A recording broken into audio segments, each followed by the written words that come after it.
Good morning, collective. All right, so we've got 4 zodiacs left. We're going to get those done this morning. And then I plan on going live at some point later today. So, yeah, I hope to see you there. All right, Spirit. Okay, let's see. All right, we're doing Virgo next. So, Virgo, let's see what Virgo is leaving behind in 2024 and then what they're moving towards for 2025. Please and thank you, Spirit, for Virgo. Now, this could be your Sun, Moon, Rising, Venus, or North Node placement. This could be the placement of someone else that you're dealing with, and you still may resonate with it. So, just take it if it fits, leave it if it doesn't. All right, Spirit, for 2024, what is Virgo leaving behind? Ooh, Lord. Okay, so your intuition's telling you about something. I got to pause it 1 second. All right, Virgo. Sorry about that. So the Ten of Cups flew across the room there, and it's basically coming out with the High Priestess energy. It was in reverse, so I just left it that way because this is what you're leaving behind, right? So, and your intuition is telling you about this. Something about broken family. Okay, you could be disconnecting from your family, or maybe that's what you spent 2024 doing. You could be leaving a DV situation where there was a lot of chaos and disharmony, some sort of misaligned values, or a struggle in a relationship. And so your higher self, I feel like, has been talking to you all throughout 2024, giving you the guidance on how to leave a family situation behind. Okay?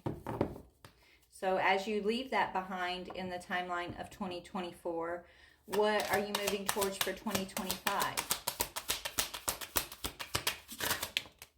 Okay.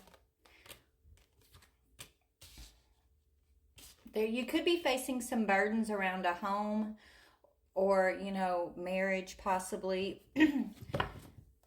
Could be something, to do with the property of some sorts, right? You could be having to battle it out for some property in 2025 because you're leaving behind a disharmony type situation, unharmonious situation, okay?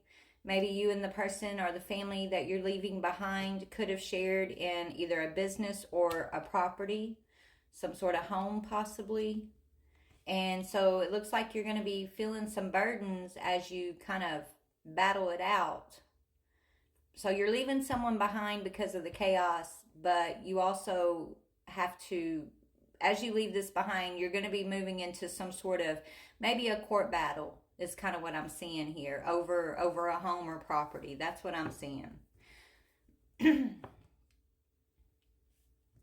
So what about your spiritual energy? What's going to be happening for you during this time spiritually? Okay. Page of Cups. So, let me see. I feel like you're going to be communicating with your higher self. You're going to be tapping in, learning about how to communicate with your angels and your guides. I feel like you're going to be receiving a lot of messages, and you're going to become very curious about your spirituality because of this sensitive situation that you're having to deal with, right? This is your awakening. This situation is your catalyst for your awakening, okay? And so you're going to be stepping out and, exploring your own sensitivity, maybe exploring your own gifts. You could be finding new love, right? You could be moving towards a new love after you heal from this situation. But I really do feel like at least the beginning of 2025, you're gonna be feeling a little heavy right now, okay? And it's only because you gotta fight for this home or this property, okay, whatever this is, right? But spiritually,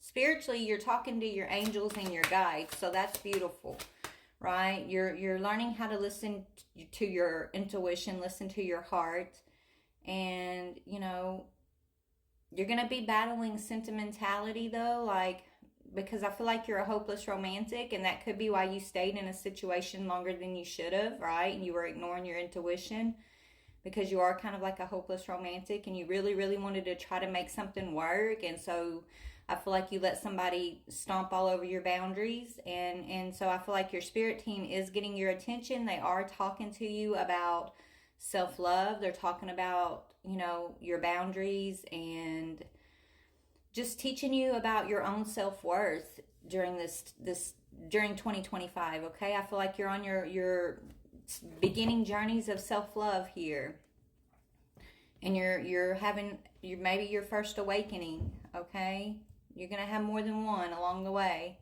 and they're not all always traumatic or scary. Some of them come in a little bit more softly, a little bit more gently, but I honestly think that depends on us and how tapped in we are, or if we're listening to our guides, right? What energetic state we're at in the moment, I think affects on how gently and softly it may come in or not, okay? But you're gonna be looking, you're gonna be weighing, you're going to be going through your dark night of the soul, sweetheart, okay? You're going to be looking at your past decisions, but you're going through a rebirth. You're following an inner calling. You're stepping into a new phase. You're going to be finding absolution for the past, okay? This literally talks about awakening. Do you see that word awakening on the card? It's talking about an awakening that's leading to your redemption. So everything I just said is definitely spiritually what you're going to be going through here. You have to go into the darkness to find the light. And so this catalyst situation over here, this home situation that your intuition, your higher self's been saying to leave behind, this is what's sending you into the darkness. And it can be a little scary. I understand that. And it is going to feel a little heavy at first. But what I want you to think about the most is like, it's not going to last forever.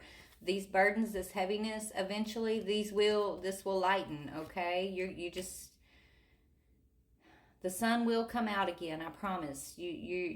This is for you. This is happening for you, not to you. Even though I know it probably, you're like, what the hell? No, this is happening to me. It is happening to you, but it's happening for your highest good. Because at the end of this situation, you are going to look back and you are going to have your absolution, right? You're going to have this energy after you go through your rebirth. You're going to be able to look back and be like, I see why this needed to happen, right? I understand, okay, what I needed from this situation. That's part of the rebirth. I feel like you've been stuck in this situation back here, right? You've been stuck in that for longer than you should have been, honestly, sweetie. I feel like it was stifling your spirit is what I'm hearing. So whatever this situation back here is, it was an imprisonment and it was a betrayal.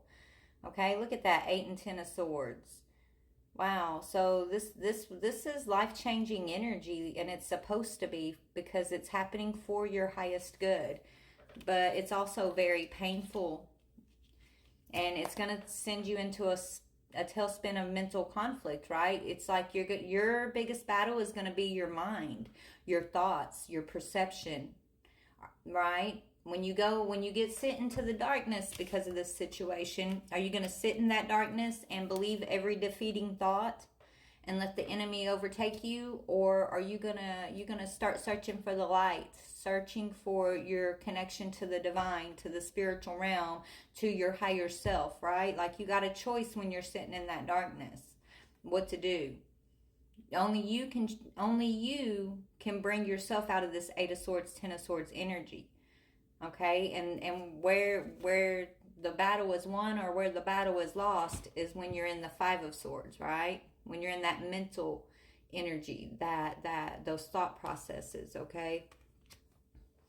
So you're definitely going to be in conflict and upheaval, but you're not going to be defeated unless you tell yourself, I'm defeated by this. I'm too hurt. It's too much to carry. Like Spirit wants you to take power from the situation and be empowered because of the situation, right? And not to let whoever this is you left behind over here overtake you, overpower you. Because you know what, baby? this was a karmic cycle, a karmic trap that they've been waiting for you to wake up from and to take your power back from. And it looks like you're going to do that. You got to defeat your fear.